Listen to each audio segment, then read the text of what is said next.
Así es, llegamos a nuestra cita con la ley, porque la verdad que a mí también me ha resultado pues muy útil. A través de su cita con la ley hemos recibido mucha información acerca de nuestros derechos y también deberes. Como siempre nos acompaña Carlos Emilio López, él es sociólogo y jurista, y hoy vamos a culminar un tema que habíamos abordado ya en un par de ocasiones, que es el tema de los derechos de personas con discapacidad.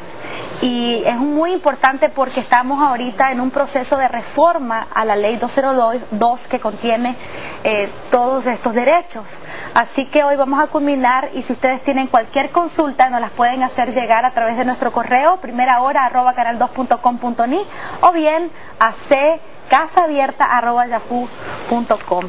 Carlos Emilio, quisiera retomar el concepto de discapacidad que presenta la ley 202, ¿verdad? Y a partir de ahí retomar este tema, ¿verdad? Que habíamos dejado por motivos del tema del cáncer de mama que estuvimos abordando el martes pasado. Entonces quisiera presentarles según el concepto, ¿verdad? Según la ley 202, la discapacidad va a aparecer en sus pantallas en este momento. Y según la ley, la discapacidad se define como cualquier restricción o impedimento en la ejecución de una actividad ocasionada por una deficiencia física o psíquica que limite o impide el cumplimiento de una función que es normal para esa persona según la edad, el sexo y los factores sociales y culturales. Eso es lo que define la ley. Efectivamente, la discapacidad es definida en la ley 202 y también es definida en la Convención de Derechos de las Personas con Discapacidad, de la cual Nicaragua es Estado parte. La discapacidad se acentúa en la medida que la sociedad es excluyente. Es decir, la discapacidad no es tanto la limitación física o psicológica que la persona tenga, sino que el entorno excluyente es lo que profundiza la discapacidad. La discapacidad, más que un fenómeno individual, es un fenómeno social.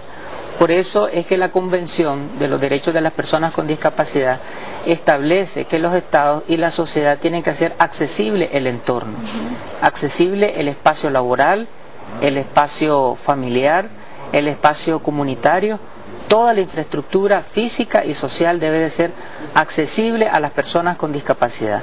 Todas las discapacidades físicas, motoras, por ejemplo, las personas que tienen paraplegia, hemiplegia, las personas que usan sillas de ruedas, las personas que no tienen sus brazos o sus piernas, que tienen dificultades para caminar, las discapacidades mentales, por ejemplo, parálisis cerebral infantil, síndrome de Down y otras discapacidades mentales, o las discapacidades sensoriales, personas que tienen limitaciones visuales, auditivas o también para poder expresarse. Y eso es un punto bien importante, el tema de la accesibilidad. Hay dos conceptos que tenemos que manejar en torno a esto, y es ¿qué es lo que significa según la ley este tema de ser accesibles? Y es que consideramos que un espacio es accesible cuando se ajusta a los requisitos funcionales y dimensiones que garantizan su utilización de forma autónoma o con comodidad por parte de las personas con limitación física o con movilidad reducida, que es lo que estabas indicando vos, digamos, personas que tienen problemas, que andan con silla de ruedas, etcétera. Y hay otro concepto bien interesante que es el tema de ser practicables. Se considera un espacio cuando, sin ajustarse a todos los requisitos anteriormente citados, no impida su utilización a las personas con limitación física o movilidad reducida. Es decir, que no es solamente que sean accesibles, porque puede haber en un edificio una rampla, pero si esa rampla no es práctica para una persona que la va a utilizar, también no cumple su función. Y en este sentido hay varios puntos que están detallados en la reforma de esta ley para personas con discapacidad. La ley 202 reconoce diferentes derechos de las personas con discapacidad que los abordamos los dos programas anteriores: derecho al empleo, derecho a un salario justo, derecho al deporte, a la cultura, a la recreación, derechos sexuales y reproductivos, derechos de participación política, etcétera. Hoy estamos hablando del derecho que tienen las personas con discapacidad a vivir en entornos adecuados, el derecho a la accesibilidad, el derecho a la libre movilización.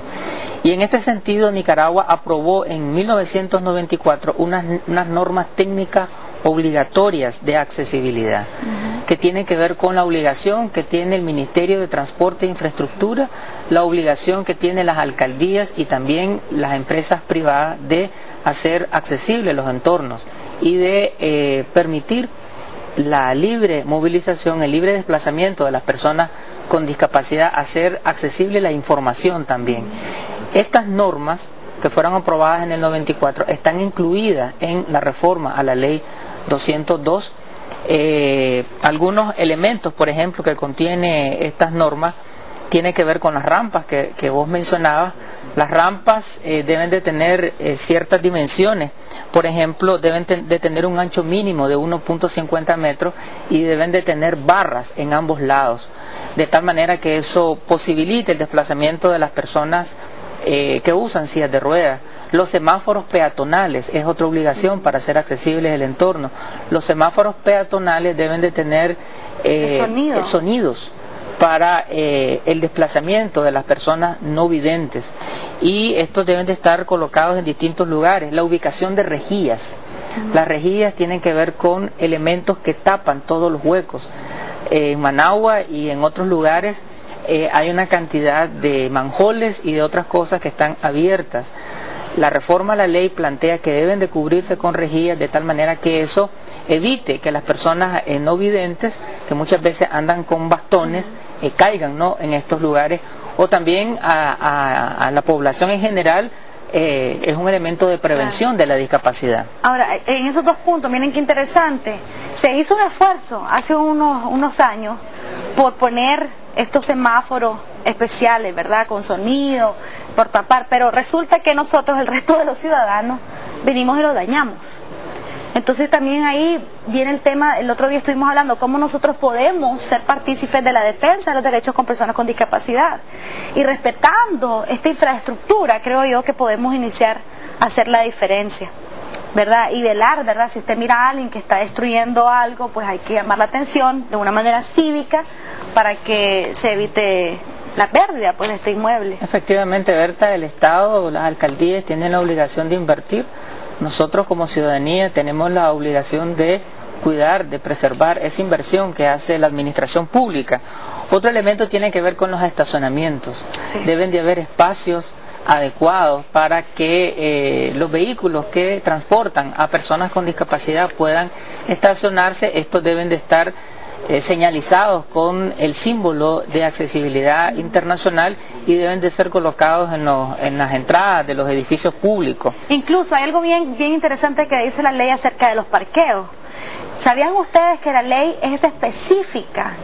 Digamos, si un edificio tiene de 1 a 20 parqueos disponibles, ¿verdad?, en su área, al menos uno de ellos tiene que ser exclusivo para una persona con discapacidad, o sea, alguien que tenga que utilizar silla de ruedas, por ejemplo.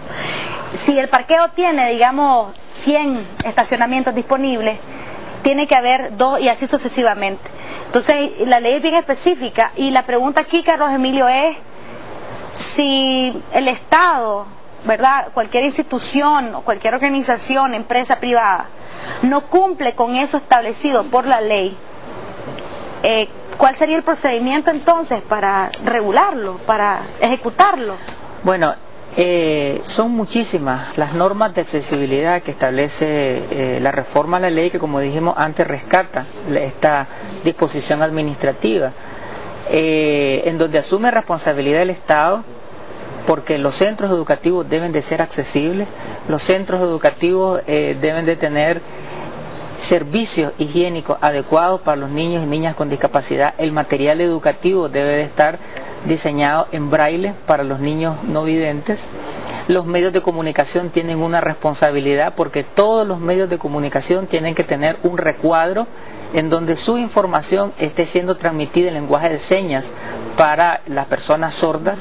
Los restaurantes tienen una obligación, todos los restaurantes tienen que tener mesas disponibles para personas con discapacidad con una altura adecuada, porque no es lo mismo una persona que está en una silla de ruedas a personas que no usan sillas de ruedas, es decir, deben de tener determinadas alturas.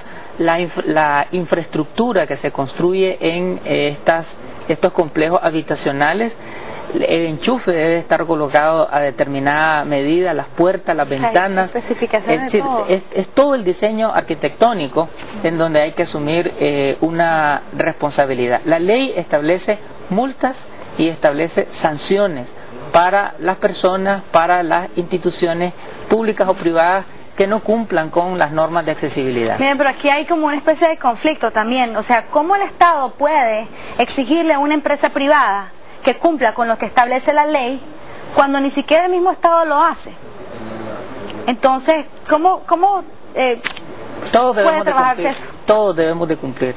Estado, familia, comunidad, sociedad, empresa privada, iglesias, todos debemos de cumplir con la responsabilidad de hacer accesible el entorno y de eliminar todas las barreras arquitectónicas que impiden que las personas con discapacidad entren a un banco, entren a un teatro, se movilicen por un hospital, por un centro de salud. Es decir, toda la infraestructura social debe de ser disponible y accesible para las personas con discapacidad.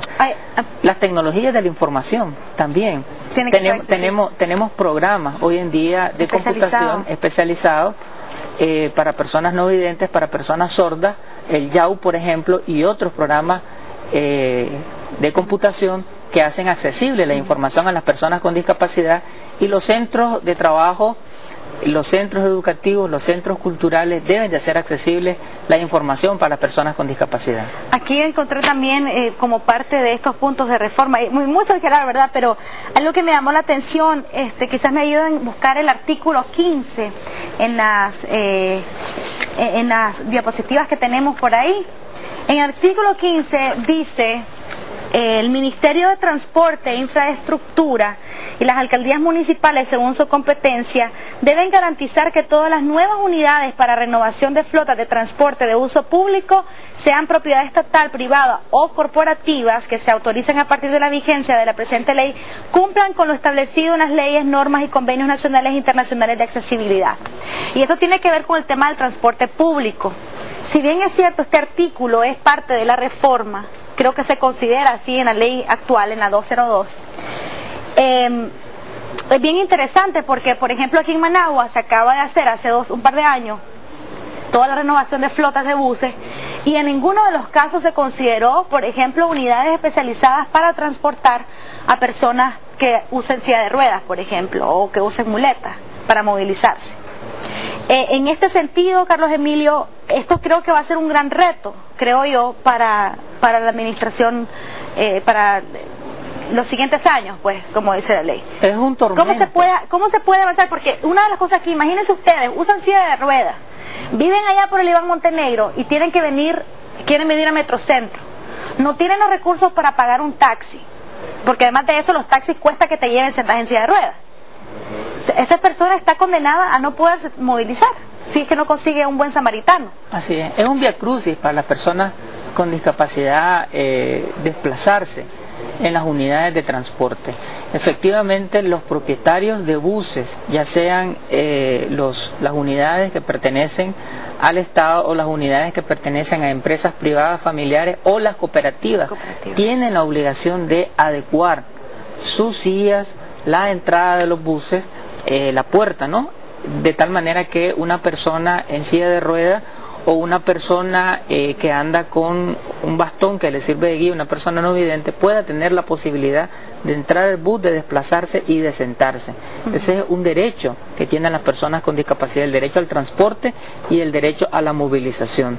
Así que eso implica una inversión pública, una inversión privada para adecuar los medios de transporte. Es decir, todo el entorno debe de ser adecuado. Los contenidos educativos, las normales, que son los centros educativos que forman a los docentes, y también las facultades de ciencias de educación de las universidades tienen la obligación de dominar distintas metodologías de comunicación y de lenguajes, de idiomas, para las personas con discapacidad. Porque si estamos hablando del derecho a la educación para ser inclusiva se requiere de materiales adecuados para las personas que no escuchan, para las personas que no ven, de tal manera que la inclusividad no solamente es el entorno, no solamente son los espacios, sino también los medios de comunicación, de tal manera que la metodología y la información, los contenidos pedagógicos puedan ser accesibles a los niños, a las personas con discapacidad. Excelente, bueno, gracias por habernos acompañado, Carlos Emilio, y ahí tienen ustedes más información. Yo les animo a que todos busquemos la ley 202, ahí salen todos los detalles de lo que nos estábamos refiriendo, y ojalá que más adelante logremos avanzar en este sentido y respetar, garantizar los derechos que tienen las personas con discapacidad. Quiero aprovechar rápidamente para mandarle un saludo muy especial. Tenemos un par de televidentes que siempre están atentos al programa, son chiquititos, tienen 9 y 7 años. Un saludo muy especial para Wanky y Camila, un besote grande y ojalá que nos sigan viendo siempre. Wanky y Camila son los niños de Carlos Emilio y siempre están pendientes. Bueno, entonces nos vemos el próximo martes y continuaremos abordando temas relacionados a los derechos de las minorías, de personas con discapacidad, personas con VIH, personas de la tercera edad, para que ustedes estén atentos. Vamos a pasar de inmediato ahora con Cindy, que tiene más información para ustedes.